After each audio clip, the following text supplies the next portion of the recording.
দেশের স্বর্ণবাজারে টানা 4 দফা ঊর্ধ্বগতির পর অবশেষে দেখা দিল নাটকীয় পতন। শনিবার 15 নভেম্বর রাতের নিস্তব্ধতায় বাজুস যে বিজ্ঞপ্তি প্রকাশ করেছে তা স্বর্ণবাজারে যেন ঝড় তুলেছে। সমন্বিত নতুন মূল্য আজ রোববার 16 নভেম্বর সকাল থেকেই কার্যকর হয়েছে।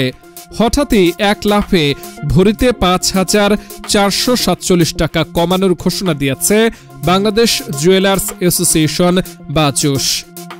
নতুন দাম অনুযায়ী 22 ক্যারেট স্বর্ণের ভরি এখন বিক্রি হবে 2,08,272 টাকায়, যা মাত্র 24 ঘন্টা আগেই ছিল 2,13,000 টাকার বেশি। এর আগে বৃহস্পতিবার 13 নভেম্বর বাজুস ঠিক বিপরীত সিদ্ধান্ত নিয়েছিল। তখনই ভরিতে 5,248 টাকা বাড়িয়ে 22 ক্যারেট স্বর্ণের দাম দাঁড়িয়েছিল 2,13,719 টাকায়। বাজার পর্যবেক্ষকদের ভাষায় স্বর্ণের দর যেন রোলার কোস্টারে চড়ে বসেছে। ঊর্ধ্বগতি ও নিম্নগতির মাঝে ওঠানামা এখন প্রায় স্থায়ী চিত্র।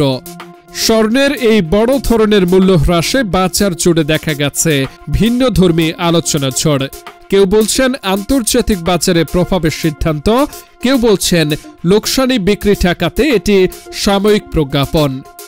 চলতি বছর স্বর্ণের দাম 53 বার বেড়েছে, 24 বার কমেছে। গত বছরও স্বর্ণবাজার ছিল অস্থির, তখন সমন্বয় হয়েছিল 62 বার।